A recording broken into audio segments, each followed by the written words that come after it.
Welcome to Cross Connections, Season 2, Cover to Cover, as we read along with you each week and discuss the Bible from Genesis to Revelation.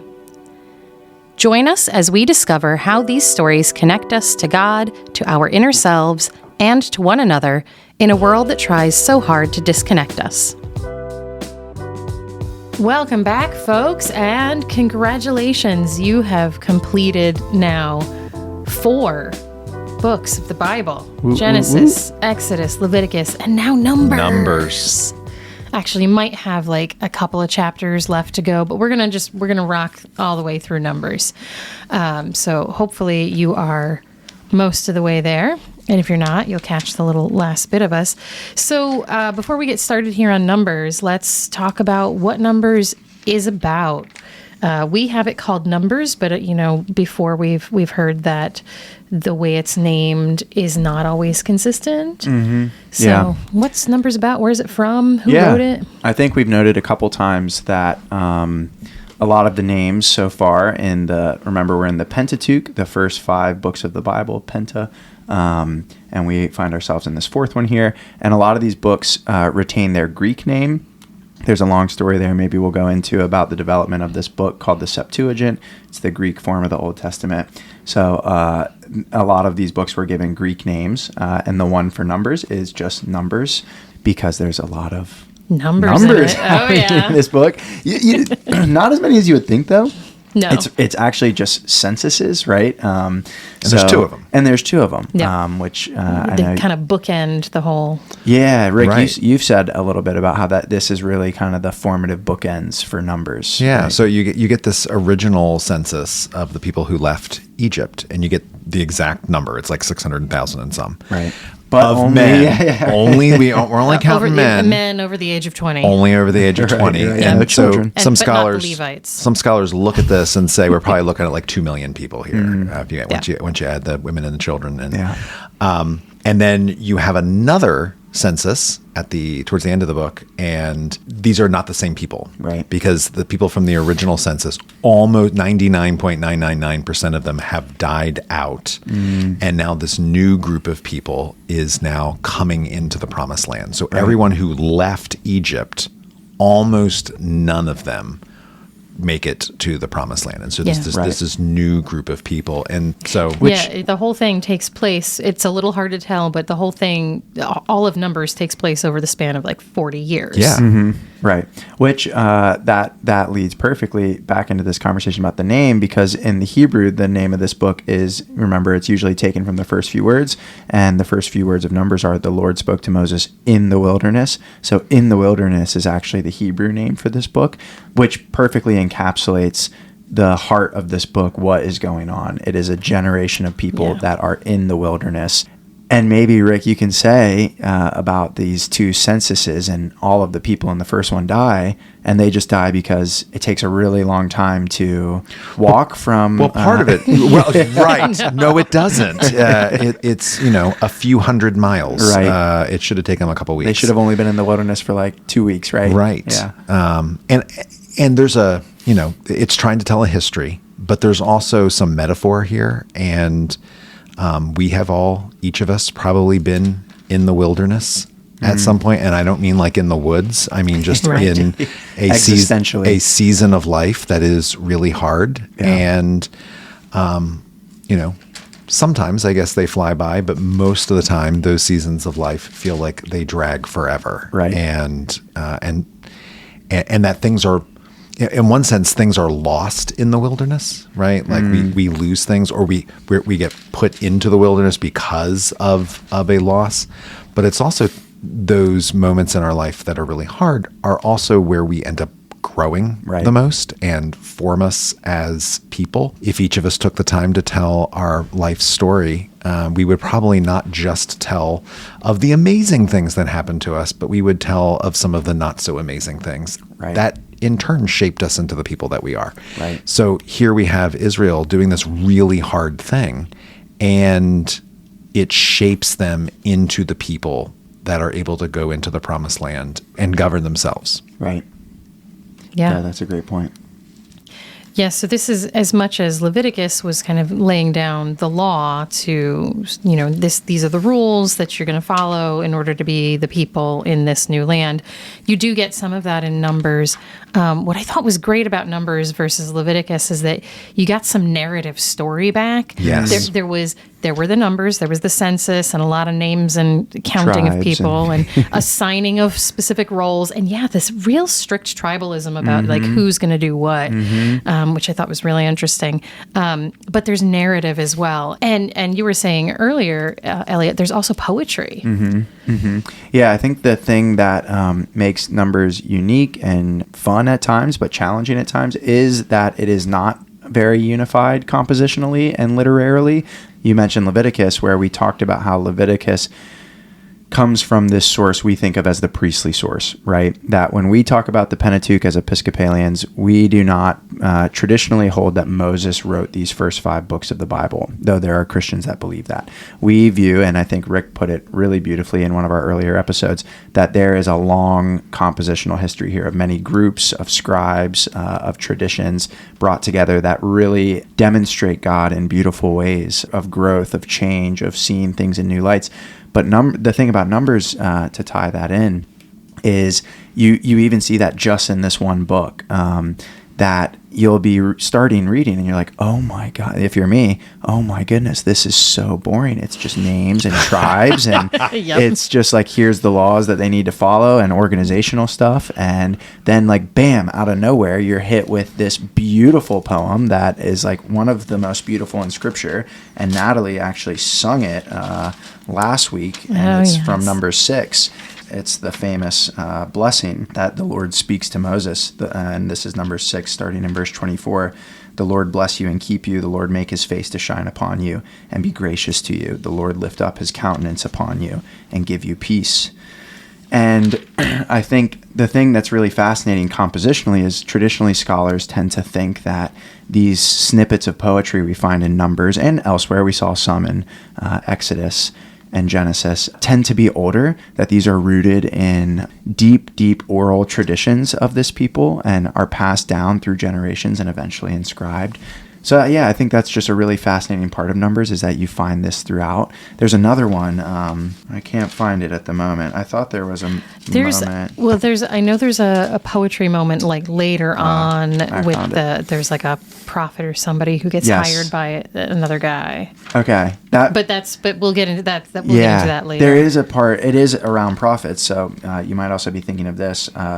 When Moses and Miriam and Aaron are kind of having this little beef in Numbers 12. Yeah, so around Moses' wife. Yeah, and no, this is around the prophecy stuff, where... Right. Well, I think it starts off like, why, he's married to a Cushite woman, and that's no good. It starts there. Yes, and then does. It's like, but we're great too. Yes. That's right. I forgot that's why they're mad at Moses, right? Yeah, they're like, you're married to this woman. It's foreigner. And that creates some problems. Don't talk about Moses' wife. But then there's that moment where Moses, I think it's Moses says it, or maybe it's the Lord. I think it's the Lord. It says, I am the Lord. I, the Lord, make myself known to them. I speak in visions. I speak to them in dreams. Not so with my servant Moses. He is entrusted with all my house. With him I speak face to face clearly, not in riddles. And he beholds the form of the Lord. And it's this poem. And that's right. I forgot that was in poem form. Yeah, it is. And you can even see that, at least, if you're reading the NRSV, for example, it intentionally sets that off. I mean, it doesn't look like a lot of the poetry we maybe read today, but in the Hebrew it is poetry, and that's why the editor set it that way. So interesting to see that interspersed here. I think for anyone that may be struggling reading Numbers, like, oh my gosh, I've talked to some people on Sunday mornings that are like, I'm just dreading this. It's tough. No. I appreciate the honesty though. They're like, this is tough slogging, and there's some sections in here that are really powerful and beautiful. Yeah. So that's a way of saying just continue. I think continue with it. Skim where you have to skim. Look for the beauty where you can find it. But there is some beautiful poetry here. And I think, maybe not to belabor the point, I think Rick's point about wilderness is worth naming as well. I'll say one thing. So in CPE at the hospital, at Lankenau Hospital, I'm currently doing chaplaincy work there, and we had a conversation with our educational cohort this week about spiritual bypassing. Have you ever heard this phrase? I've never heard of this. I don't know this it was one. new to Tell me me as more. well. So spiritual bypassing is a term for when one uses religion or spirituality to bypass deep emotional reflection and suffering.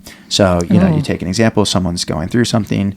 I, as the chaplain, walk into the room. Hey, we'll pretend it's Rick. Sorry, Rick, you're about to have a serious illness. Yeah, Okay, yeah. good.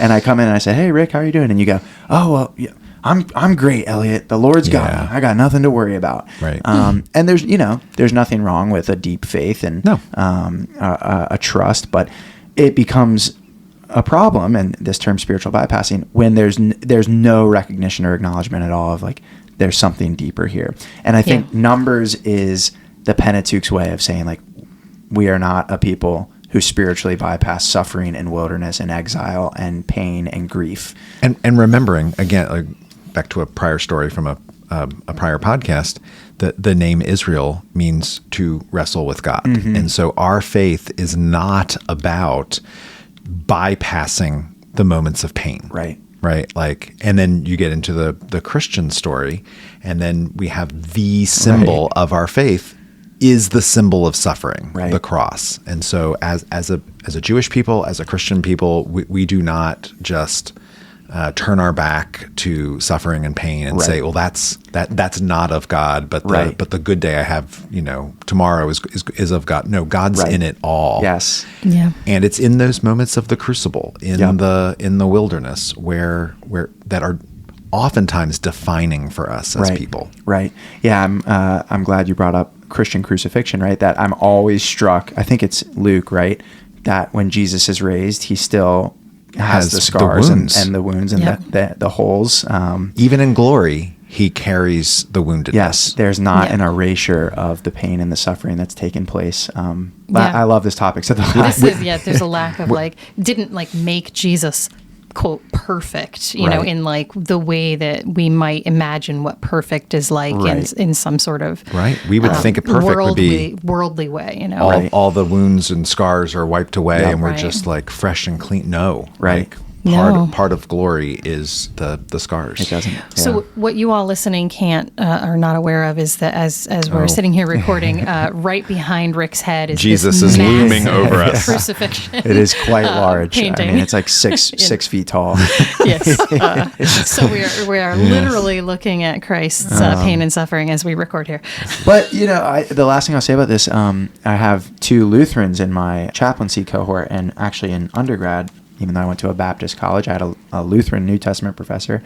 He loved Luther, and Martin Luther talks about, the Reformer, talks about theology of the cross versus a theology of glory. And he talks about that as Christians, as people that follow a crucified Messiah, God is found most fully and deeply in the midst of the world's brokenness, pain, suffering, grief, in the crucifixions we all encounter in our own lives and in the lives of others. And he contrasts this with a theology of glory, which only wants to find God in gold, beauty, wealth, the triumph, prestige, the victory. And that the paradox at the heart of both Jewish and Christian faith is that these are precisely the places that God is not found. And I think Numbers articulates that so beautifully, that God is found with the people in the wilderness. He journeys with them in the wilderness as a cloud of fire and smoke in some of this narrative. Not quite how God journeys with us today. Well, in Jesus' ministry, there's a direct callback to this, because the first thing he does after his baptism is he goes out into the wilderness. For 40 days, 40 nights. And so it's not for 40 years, but it's a direct callback because it's 40 days. He is mirroring what Israel did in the wilderness. And so not even Jesus avoids the wilderness, but goes directly into it. Right. So since you mentioned the fire and the flame and the smoke going before, to note here, that's one of the differences about Numbers from Leviticus. In Leviticus, you were still, like the whole of Leviticus, you're pretty much on the plains below Mount Sinai, hanging out there. They haven't gone anywhere yet. Whereas in Numbers, we're on the move. We're on the move. They're moving around. Yep. They're visiting different places. They're doubling back. They're going around the long way. Yep. That's why it seems to take so long. God gets upset with them. I rewrote a silly tune about how spiteful God seemed in this. Right.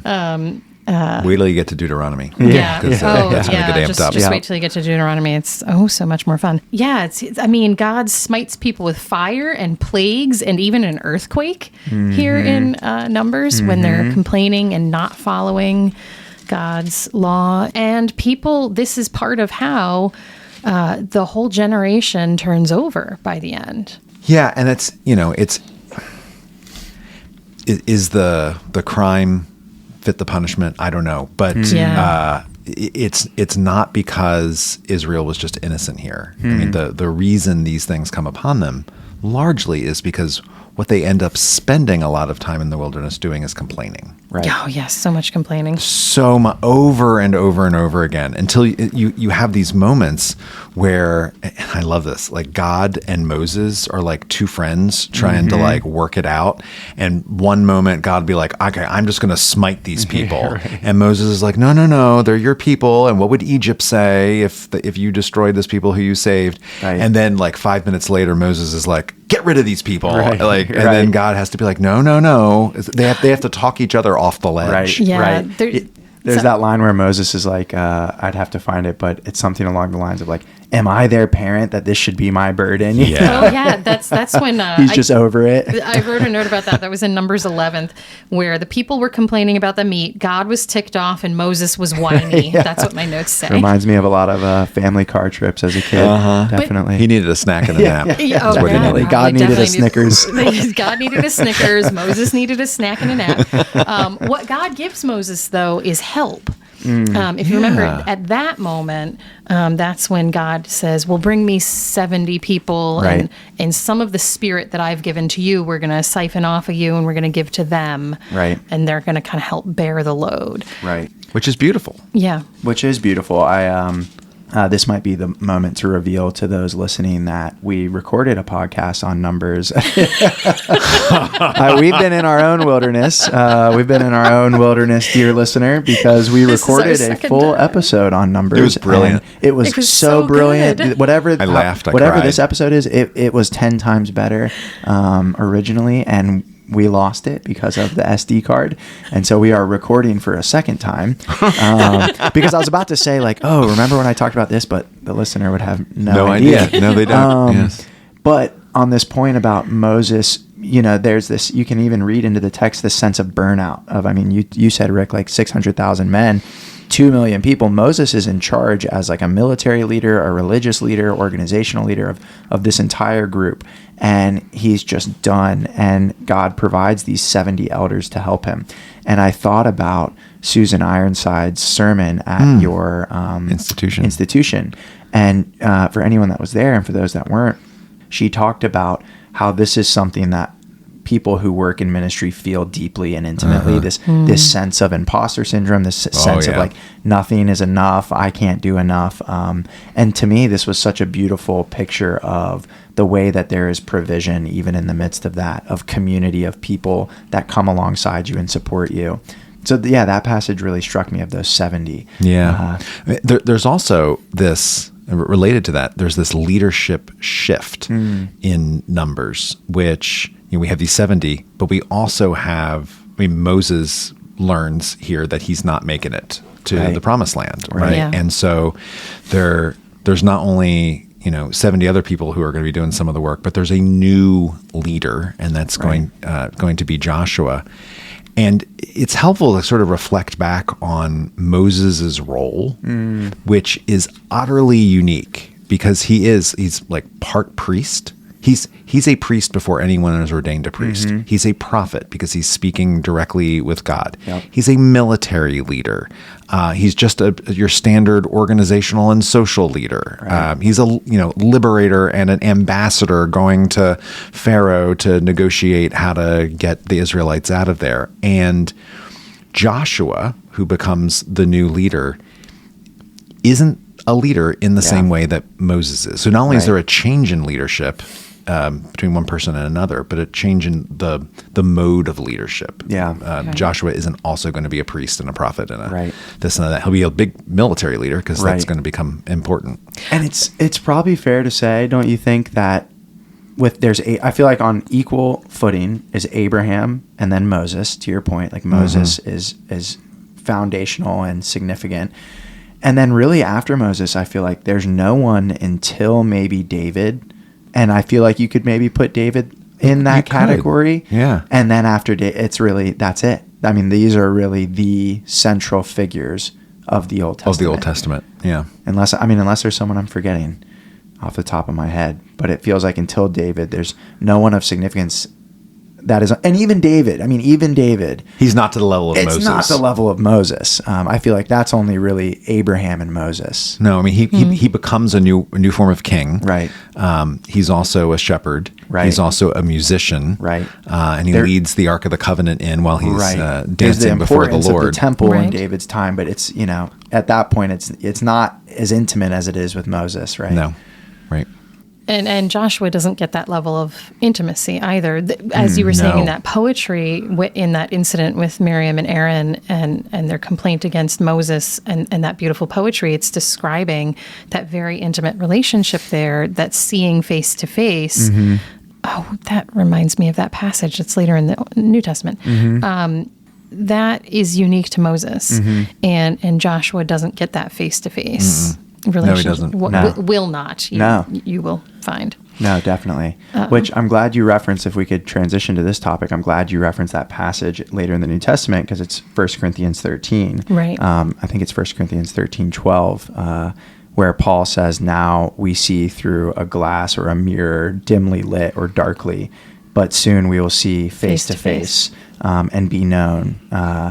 And I think that actually, what's interesting about that passage in 1 Corinthians 13, I think it's this beautiful passage about how we do not see God face to face, right? Like, we live in this period of doubt, of unknowns, of uncertainty, of faith ebbing and flowing, unlike Moses, who got to speak to God face to face. But what's really interesting is that verse comes at the end of chapter 13 when Paul goes on one of his, it's used at every wedding, this famous monologue on love. And what he says there is that you can prophesy all you want, but if you have love, you're nothing. And I think that's so fascinating. If you do not have love. Yeah, if you do not have love. If you do not have love, you are nothing. Nice catch. Yeah, that is a good catch. People would maybe be pretty confused by that. Just making sure we get our words in right. But what's interesting is in this passage in Numbers 11, right? The author of Numbers in 11:29, this is when some people are prophesying, and people come to Moses, and they're like, they're prophesying. These, it's like Medad and Eldad. It's literally like Billy and Bobby. Like, they're prophesying, like, Moses, we have to stop them. And there's this, again, a beautiful passage where Moses says to them in Numbers 11:29, "Are you jealous for my sake? Would that all the Lord's people were prophets, and that the Lord would put his spirit on them." Which I think the beautiful thing then, when you're reading 1 Corinthians 13, is Paul's like, okay, prophecy's great, but would that everyone had love? Like, this is the deeper call of God, that all would have love. And it seems to be that Paul is specifically referencing Numbers here, and then specifically telling the Christian church in Corinth to go deeper. Right. And part of your brilliance in the last Lost episode, Elliot, truly one of your best moments. One of just my best. Lost. God brought me low into the wilderness, reminded me I am but a creature. You didn't need any more humbling this past week. I didn't. That's true. This was a week for the ages. I think one of your great insights there was like how much the New Testament, and Paul in particular, makes callbacks to the book of Numbers. Right. Yeah. And how we might read Numbers and be like, oh gosh, why am I reading this? Like, there doesn't seem to be a whole lot here. But Paul in particular thought there was a lot going here. And not even just Paul. In the Gospels, we find a similar callback to the Medad and Eldad, where people are doing things in Jesus' name, and James and John come to Jesus and be like, "Hey, they're doing things in your name. Should we, call down fire upon them?" And Jesus has to tell them to, cool their jets. Yes. It's an obvious parallel to this, but Paul has many more parallels to the book of Numbers. One of my favorite verses comes from 1 Corinthians, where he says, "And do not complain, as some of them did, and were destroyed by the destroyer," which historically is why we in the Christian church don't complain about anything. Of course. So, yes, there's never any I have complaining never in the church. received a complaint email ever. As 3 members of church staff, just never happens, because it's just Paul's so clear there. Yeah, maybe people need to read Numbers a little more. Learn the lesson Paul's saying there. Right, but he's, we are imperfect. he is specifically, referencing the complaining that the Israelites are doing in the wilderness, and that they don't make it from one place to another because of their constant complaining against God. Right.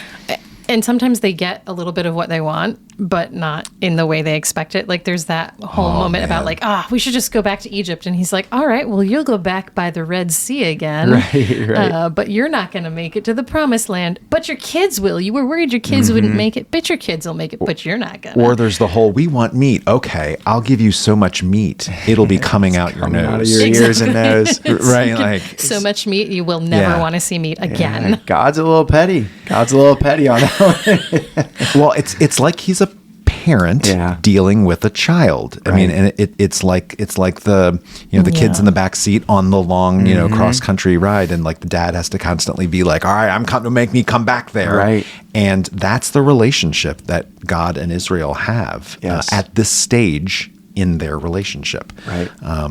Right. And at this stage. And that's another important thing. We're always seeing this development. This is how it's working right now. Yeah. Right. As they're just being kind of formed into this group, into this nation, into this military. I mean, there's all of it is kind of very military oriented at the moment. And we're getting there. Yes, definitely. Yeah, the one thing, just to go back to the New Testament stuff, I think another thing about, why read Numbers? Why am I reading this? We talked about there's some beautiful poetry in there. But I think part of it is it will really deepen your appreciation and understanding of things that are happening in the New Testament. The New Testament writers, I think it's important to remember, are deeply, deeply formed by these texts. Steeped in it. The Pentateuch in particular is really important to these writers. I mean, the Pentateuch is the foundation of Israel's life and worship and understanding of God. And so Paul in 1 Corinthians 10, he writes in 10:6, and he's talking about Numbers and things that happen in Numbers. Now these things occurred as examples for us so that we might not desire evil as they did. And I think if you go read that chapter and just read all of 1 Corinthians, Paul is reading these texts poetically. He's reading them as examples for the Christians in Corinth. And that's a lesson for us, right? Like we can read these texts and still learn and grow from them today. Yeah, because these things are a long time ago. Yeah. But have we really changed all that much? Right. Like, don't we sometimes just complain at the water cooler over what's going on in the world or what's going on in our lives? And like, we can still be that complaining people. Right. We can do this job better than Aaron. Right. Give us, rule over the priesthood.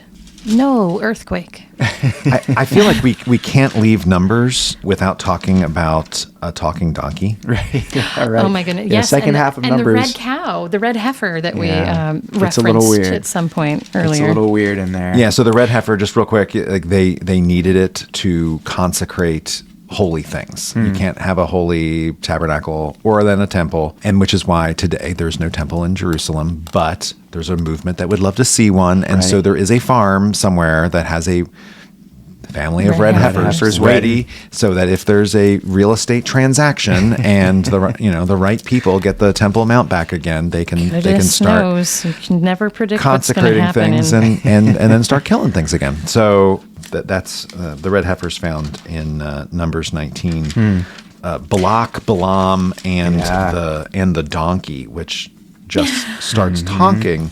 And this is where I mentioned that there's a bunch of poetry in here. There seems to be some of what Balaam says later. It seems to be written as poetry. Yes. And this starts around Numbers 22. Yep. And Israel is slowly starting to leave the wilderness for the plains of Moab. And they are encountering non-Israelites. And we get this figure of Balak, right? Who's the king of Moab? The king of Moab. Who's the king of Moab. Or Midian, or both. Right. And then there's this, it's really kind of a folk tale. So again, this is probably a very ancient oral tradition, this story that would have been remembered. And there's this figure of You can see some Balaam. doubling in the story, like some certain details that are named and then named again. So like as if these stories are being knit together. Yes. Yeah. Yes. Yeah. And there's this guy Balaam who's this Like strange figure. Figure. He's like some sort of prophet magician. He's not an Israelite, right? But he can speak to the Lord. But the Lord comes to him in a dream, and and his donkey talks to him because the Lord is appearing to his donkey, but not to him. And without a bat of an eye, right. he starts talking, and like Balaam's like, okay, Right. like I just talking back to the donkey, like the no big donkey deal. talks to him, and he doesn't even question it. not even for a second. Like, of course, this donkey's talking. Yeah. And then there's nothing more. It's like they have this little conversation, and we move on as if nothing happened that was out of the ordinary. Right. Then I don't know if y'all have anything to say about the story. Honestly, I don't have much to say about it, other than I think it is poetically, I find it to be a fascinating story about the ways we see God unaware in our lives, and the way that God speaks to us in the most unlikely of things and people, even a donkey. Yeah. So in that way, I think it's a beautiful story under the bizarre surface of things that are happening. But what I thought was really funny in this story was the way that Balak the king, he brings Balaam there and keeps asking him to, what he wants is for Balaam to curse the Israelites. Yeah. And because Balaam has spoken to the Lord, he's not going to curse the Israelites. He's going to, he's actually going to spout blessings. And so Balaam's all like, okay, you want me to curse them? Well, set up all of these altars and slaughter all these cows and get it all ready. And okay, here I go. Oh, it's a blessing. Oops.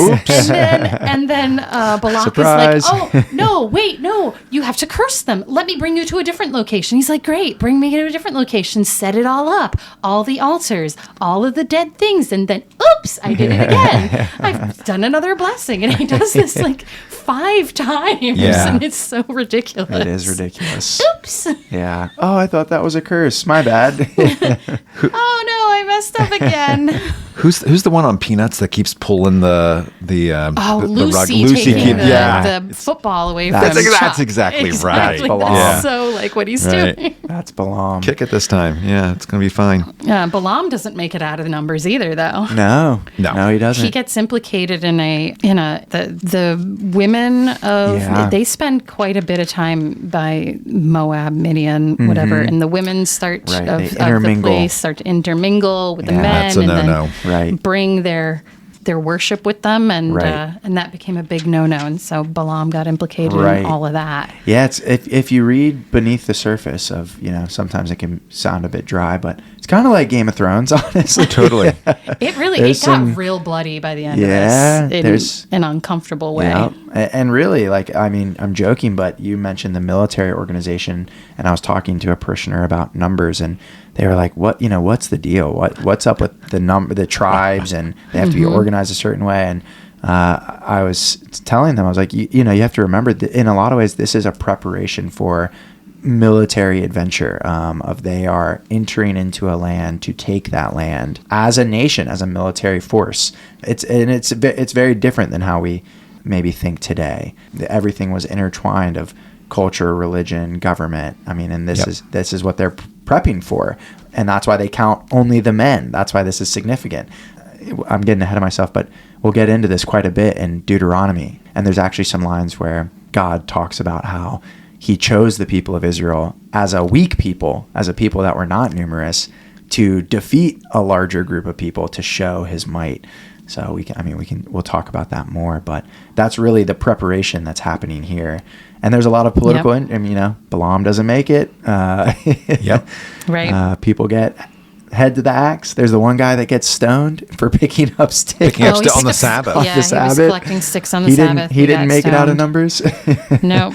So it's a bit bloody. And so Miriam Aaron dies. doesn't make it. Miriam dies. Aaron dies. Moses is still living by the end of Numbers, but we know that Moses is not making it to the Promised Land. And I don't think we reviewed the incident that happens that why he doesn't make it into the Promised Land. Yeah, he didn't make it into the Promised Land. I mean, it's a little enigmatic. It's not super clear, and people have lots of questions about it. It seems that instead of striking the rock once, which he's done this before, and God has provided water out of a rock for the people multiple times. Yeah, this is Numbers 20. He strikes the rock twice. And commentators throughout the centuries have said this seems to be like Moses playing that he's doing this and not God, that it seems to be like a haughty power trip. And this is where God comes down and says, all right, you're not going to make it to the next round. Right. And you know what's interesting is I'm going back and looking at it. The Lord, I don't even think the Lord commands him to strike it at all. But he does say, right. So this is Numbers 28, 7 and 8. The Lord spoke to Moses saying, take the staff and assemble the congregation, you and your brother Aaron, and command the rock before their eyes to yield its water. And so, it's probably the fact that he strikes it at all, right? That it's, and if you remember, the staff is quite prominent in Exodus. In Exodus, in the plagues. And so there's almost this, you remember, it turns into a snake and then back into a staff. And there's almost this sense of, and it's kind of weird. It talks about this throughout Exodus, Leviticus, Numbers, like magicians and like magic. And I think from some of what I've read, there's a sense in which almost Moses, like you said, Rick, is trying to be like, look at what I can do. Look what I'm capable of. Look at the power I hold. Instead of the initial instruction, which was just command, and then presumably the Lord is the one who is responsible for it. Also very enigmatic. Paul in 1 Corinthians 10 says, the rock is Christ. Yeah. And he doesn't specific callback to this passage, rock. to Numbers 20, when Moses strikes the rock. And it's pretty enigmatic. Like, what do you mean? What do you mean Christ is the rock, Paul? And he doesn't say. He just says it, and he keeps going. Moving on. Yeah, not the same rock that Peter is. No, different rock. Different rock. Although he needed to be struck a couple times. We didn't talk about. So this is why Moses doesn't make it into the Promised Land. Right. I don't think we actually said why the first generation doesn't make it into the Promised Land of the census, because we said that the first census they disobey God, but the reason, the specific reason, is that, if you remember, Moses sends some spies to see the lying. To kind of gauge, okay, what this new land looks like. Yeah, what does it look like? We're beginning this military endeavor. What are the people like?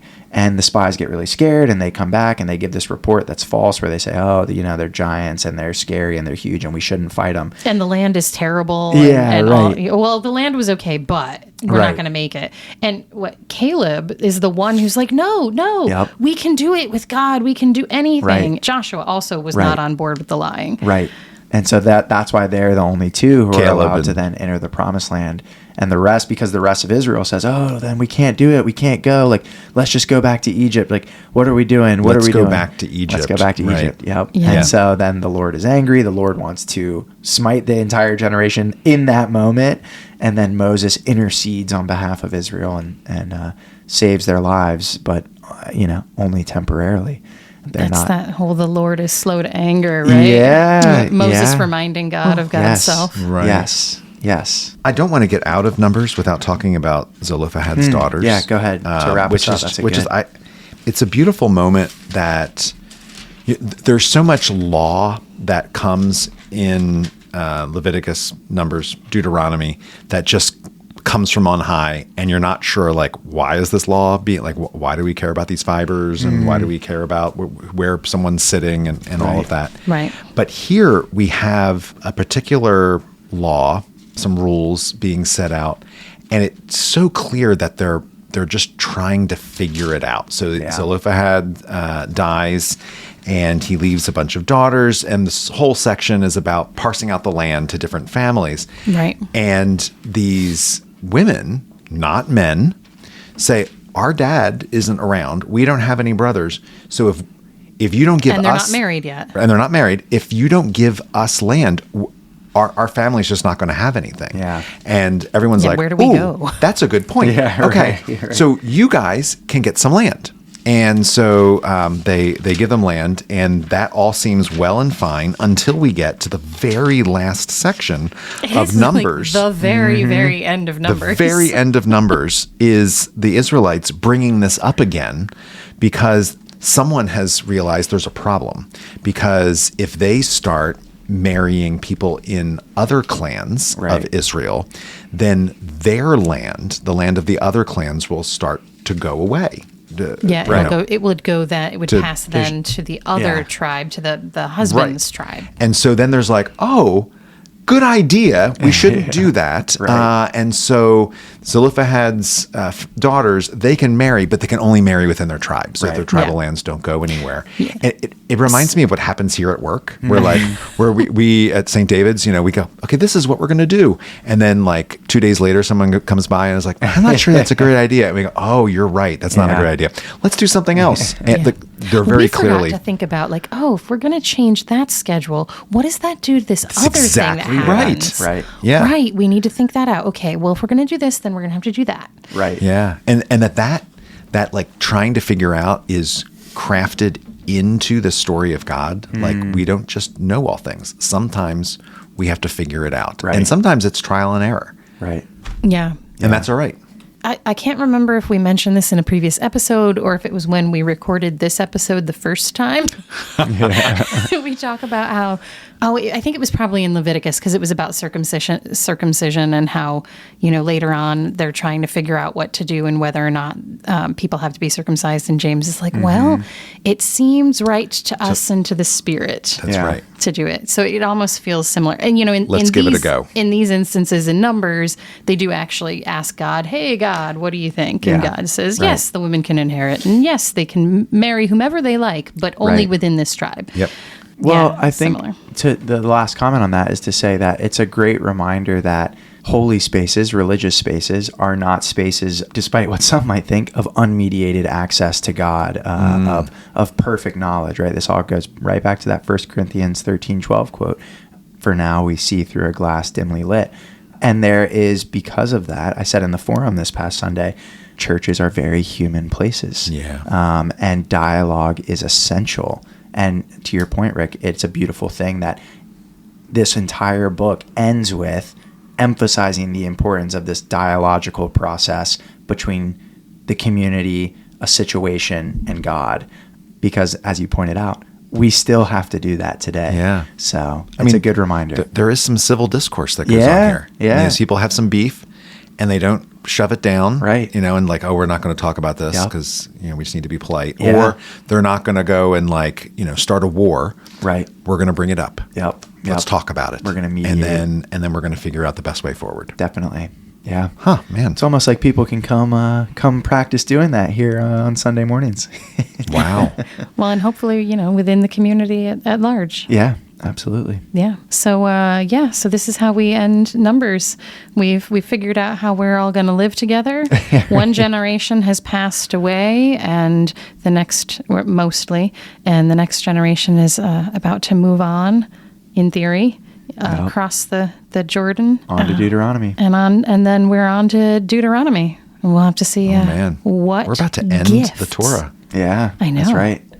The first real major section of the Bible. We're about to finish up the ending here. And I think we'll probably end up with about 2 episodes out of Deuteronomy with the reading plan. I think the first one goes through chapter 22 or so. Yeah, somewhere in there, 15, 22, depends on. So we'll probably get 2 in on Deuteronomy upcoming. Thank you for listening in to our conversation on Numbers. Look for where Numbers shows up in your New Testament when we get there. We'll wrap back around to that in a few months. I'm sure we won't forget. Yeah. Thanks for listening, folks. See you next time. If you are nearby to us here in Wayne, Ash Wednesday's coming up on March the 5th. And so if you're local to us here at St. David's in Wayne, please join us for Ash Wednesday worship. You can find the details about that on our website, stdavidschurch.org, and I'll put it in the show notes as well. Thank you for listening to this episode of Cross Connections Cover to Cover. New episodes drop each Wednesday. Please be sure to follow or like us on your favorite podcasting app to find us easily each week, or join us on our email list at stdavidschurch.org/crossconnections. If you have questions for us, you can call us at 484-588-5656 and leave a voicemail with your name, where you're from, and your question or comment. Please note, we may use your recorded voice in an upcoming episode of Cross Connections. If you like what you hear, we'd love if you would share this with your friends and rate us in Spotify and Apple Podcasts or whatever other app you're using so people can find us as well. Don't forget to visit our show notes for the year's reading list and any other resource links we've mentioned. Cross Connections is a ministry of St. David's Episcopal Church in Wayne, Pennsylvania. Season 2 Cover to Cover is hosted by Rick Morley, Elliot VanHoy, and Natalee Hill. Logo, graphic design, and podcast production by Natalee Hill.Stock Media. Music provided by Marscott and MoodMode Pond 5. You're welcome to learn more about all of St. David's worship and ministries at stdavidschurch.org.